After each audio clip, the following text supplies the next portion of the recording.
Today we are going over my top 45 fantasy football rankings for this year. I have combed through every piece of data that my big brain can possibly handle over the last 6, 7, 8 months. Super Bowl ends, I'm back in the lab, and this is the culmination of that. This is a sheet from within our draft guide, which I'll explain how to get later if you are still interested in it. If you have the draft guide, obviously the 3 columns to the right are not blurred out, but today, Marketing 101, we're going through the first 45 of them, okay? Before we do so, in order to prepare, let's tuck our shirts in.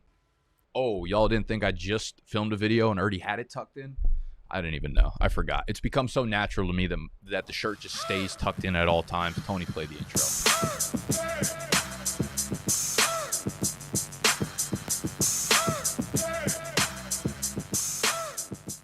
So I won't go through every single player in depth. And again, this is half PPR format, not full PPR. There are also super flex rankings in the draft guide, but these are one quarterback. These are half PPR rankings for you. The first 4 are wide receivers. We have Jefferson, we have Chase, we have Tyreek Hill, we have Diggs. I just feel very, very comfortable with any of those 4 dudes being the first guy picked on my team if I have a priority pick. Now, I know some of these guys are going to differ. Like Diggs is usually a guy who goes in like the 8th pick or the 9th pick or something like that. But he is my wide receiver 4, and I feel like he is just as good as the other guys going in that range. I would rather have the other ones, obviously, but Jefferson's my 1, Chase is my 2, Tyreek Hill is my 3. Ain't no questions about it. Then we hit the running back tier. We have C-Mac at 5. We have Chubb at 6. We have Saquon at 7. We have 8, Bijan. All right, so I don't think you can go wrong with any of those guys. I think all 4 of them have upside to hit that league-winning number of averaging over 20 half PPR points per game. Chubb's going to have the entire backfield to himself without Kareem Hunt there. I expect him to be a very, very good offense. Saquon, we've already seen him go for 2,000 yards from scrimmage, and he's back fully healthy. Obviously, Bijan is the next coming of Lord Jesus Christ, our Savior in Atlanta. Super Bowl runs through the ATL. And C-Mac is obviously C-Mac. Now, I have Kelsey ranked number 9 here, and I'm not someone who typically takes tight ends in the first round, so maybe I should have thrown him a little bit lower, though he's just the number 1 receiver for the number 1 quarterback on planet Earth, okay? So I try not to think too hard about it, but again, I this is more just like rankings who I think is going to have the most fantasy points at the end of the day. It doesn't really take into consideration like roster construction. We've done a bunch of draft strategy videos up to this point in the summer. We've done it from picks 1 through 6, 7 through 12, the number 1 pick, the number 12 pick. You can find all those on the channel if you just type in draft strategy or whatever. Most of the time, I'm laying off Travis Kelce this high in the rankings. I just don't like to build my team around tight ends when you have the guys available after him like Brown at 10, Eckler at 11, Kupp at 12, Garrett Wilson at 13, CeeDee Lamb at 14. What I'm really trying to do here at like the turn, if you're in the back half of the round, is try to pair an elite running back with an elite wide receiver. Like if you have the 11, 12, 13, 14 or whatever, you're typically able to get like a Saquon or a Bijan or an Eckler and then pair it with Garrett Wilson or Cooper Kupp or CeeDee Lamb, right? Like that's where I really want to be living at in this area. The next group of guys, too, here are really fucking talented players, and I'd be happy to have them in the second round, too. You have Derrick Henry at 15, where I was a little bit worried about like how this offense is going to be put together, but I think they were able to, as they always are, be resourceful and put a good team on the field, right? Because you have Tannehill, who's veteran. He's not going to really do much for your offense, but he'll make sure that they are sustainable.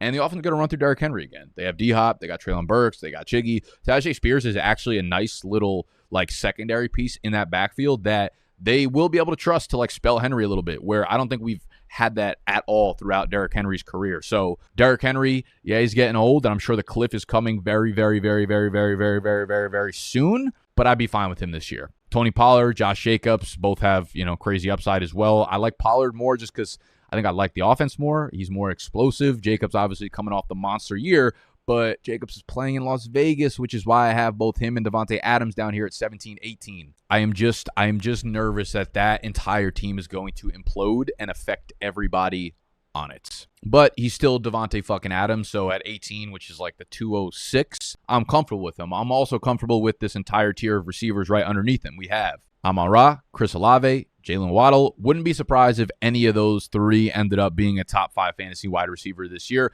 Amon-Ra is going to be the focal point of that Detroit offense, especially for the first 6 games with Jameson Williams out. He might actually see 13 targets a game. Chris Olave, I think, is on the precipice of being a superstar in this league. I have very little confidence that Michael Thomas is going to be anything more than like a 60 for 800 and 5 to 6 touchdown guy, which is a nice complimentary piece, but Olave seems to be like an elite route runner, really, really next step is superstardom, like into that Diggs range. And then Jalen Waddle, we saw him basically lead the NFL, every receiver category in efficiency, yards per reception, yards per target, all that stuff. Tua was deadly accurate, and this offense is going to – there's no one else to give the ball to besides Tyreek Hill and Jalen Waddle. Like, that is it right there. Those two are going to both have 140-plus targets this year. Then we have the tier of QBs. Like, if I'm in the third round, I have them ranked within the second round. You normally don't have to take them in the second round, but I'm looking to grab Patrick Mahomes, Jalen Hurts, Josh Allen, whatever order. I'd be happy with any of those three. I have them here at this tier before we move on to like other skill players. But that is how high I am on them. Even in one QB leagues, I want one of those three guys on my team because they are huge difference makers. They average 25, 26, 27 points per game. Back in the day, it'd be cool to just like stream a QB and be like, oh, I can get Derek Carr at quarterback 18, who's a Saints quarterback. But Derek Carr is going to average 8, 9, 10 points less per game than the top quarterbacks. And that is a huge difference. So I have those QBs ranked all the way up there, 22, 23, 24. Then you have a string of these next wide receivers. We have Devontae Smith at 25, Calvin Ridley at 26, T. Higgins at 27. Devontae Smith is another one like Chris Olave where I feel pretty confident he is like on the precipice of superstardom. It'll happen one year. I'm not sure which year because A.J. Brown is there and he is basically just like if Devontae Smith ate Devontae Smith, you would spit out A.J. Brown. But Devontae Smith, if he popped off for 1,500 yards this year receiving, wouldn't surprise me. Calvin Ridley is the number one for Trevor Lawrence, and Trevor Lawrence is going to take a huge step forward this year. I have extreme confidence in Calvin Ridley being the alpha there in the Jacksonville offense, which I think is going to run so smoothly. T. Higgins, you know you're getting there. I have Aaron Jones ranked way higher than most people do. He's all the way up at 28 for me, which is like the 304. He is my RB10. A lot of that has to do with like more question marks at the running back position than actual answers, whereas like Ramondre, if they didn't sign Zeke, would be ahead of him, and then Jonathan Taylor, you know, on the PUP list. Like all these things kind of happen to push Aaron Jones up. I still think like he played one snap in the first preseason game, one snap in the second preseason game, rested like they're bubble wrapping him. I think he's going to be a huge, huge part of this passing offense coming off of a career year in the receiving categories there. So Aaron Jones, I know he's getting older, but I'm very much in another top 10 campaign for Aaron Jones at the fantasy running back position. After Jones, we got Fields at 29, who I get it. Like, he might not be a great quarterback, but like this is not like Trey Lance. This is not like dudes that we're just he already just had a top 5 fantasy QB finish. And then they added offensive line. And then they added weapons to the outside. Like, I don't understand what more he needs to prove in order to show you that he's going to be a good fantasy quarterback. I don't care if he ends up being the future, like the face of the franchise for Chicago. He's about to be the face of the franchise for my fucking fantasy teams. After him, we got Ramondre, who I still think is going to catch a ton of passes out there in New England, even with Zeke there. So I'm cool with him. Dameon Pierce has taken every single snap with the starter, so he's all the way up there at 31, where you could usually grab him in the 5th or 6th round of leagues. So my rankings differ from ADP. My rankings are calling my shots on my guys, the guys I think, based on the way I've been following football and the way I've been following preseason snaps and the way I've been following everything, they are dialed in. I'm so dialed in. Hold on. You want to know how fucking dialed in I am? This box smells horrible. This is how fucking dialed in I am. Do you see this? Dial 911. If you don't have a fucking rotary phone in your damn office or your house, you're not dialed in like I am. You want to know how Nicky Leaks gets his sources? Through this fucking phone. You think we're not bringing landlines back? Oh my God, you got something coming. Okay, so the rankings are dialed in. And if you've enjoyed the video up to this point and you trust me and you want my rankings, there are 2 ways to get them. They're both in the draft guide, but there are 2 ways to get the draft guide. One, at full price, okay, on BDGE.shop. BDG.shop is our Shopify store, but you can purchase it full price, $25 straight from there. It's got all the rankings for the leagues and the must drafts and the fade players and all that kind of shit, but cheap discount, much bigger discount, $10 only. So you're talking about like a 65% discount if you go to UnderdogFantasy.com or you download the Underdog Fantasy app, which is linked down below, and you use promo code BDGE, okay? You download the Underdog Fantasy app and you use promo code BDGE when you deposit $10 or more. They're going to double whatever you put down on the platform. So if you throw 20 down, you're going to have 40 in your account. We're doing pick'em slips all season long, so you might as well get on there now. But they're also going to email you out the draft guide absolutely free, which has your rankings. There's nothing else you need for your fantasy draft besides the draft guide. So go to Underdog Fantasy, the app, download it, deposit $10 or more with the code BDGE, and things are going to be good. You will be dialed in, all right? We are trying to dial everybody in. I just realized you guys probably couldn't even see that. Wait, could you? Oh, my God, no. No, you were hiding behind the rankings. I just realized that whole time you guys were hiding behind the rankings, but you damn right we got a fucking rotary phone.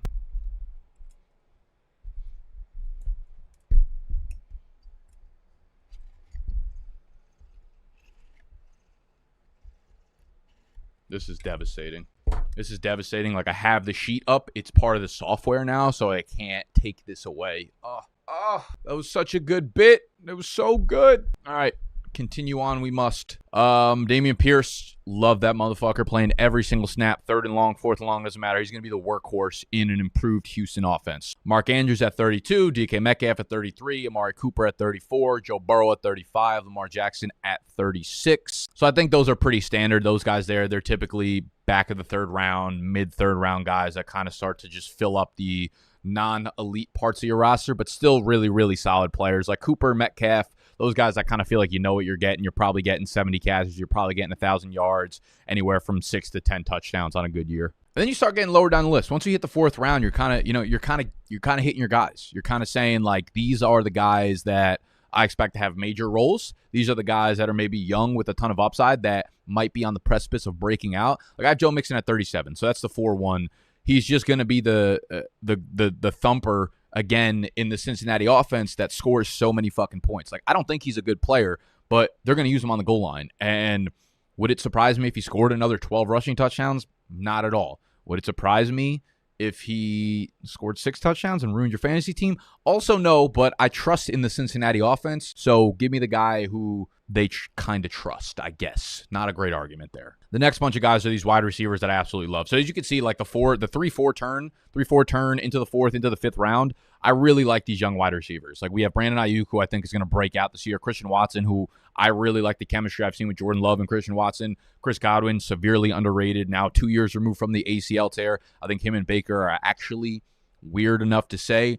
Going to make a little magic out there. Keenan Allen's at the bottom of this list. I'm hesitant to draft Keenan Allen. I'm scared that we might have seen the cliff coming for him, and I don't know that I want to buy into it now. And I think the reason, too, that makes me a little bit nervous is when you look at the young up-and-coming talent around him. Like, all right, you have Keenan Allen there, but then you have Ayuk, Watson, Godwin, DJ Moore right behind him, Drake London, a couple picks after that. And then you ask yourself, like, okay, do I take the chance on Keenan Allen? Like, if there were no other good options there, or there are no guys with, like, real upside that I think could be needle movers on your team, maybe I go with Keenan Allen there and just risk the fact that maybe he's not as pure of a route runner as he was in the last few years. Because I do a lot of digging, and one of the resources I love is Matt Harmon's reception perception. If you guys follow me, you probably know what that is. He does great work charting wide receiver routes, and he basically dives in and he shoots out these tables of, like, success rate versus man coverage, zone coverage, press coverage, or whatever. And Keenan Allen had been elite basically his entire career. He's a dude who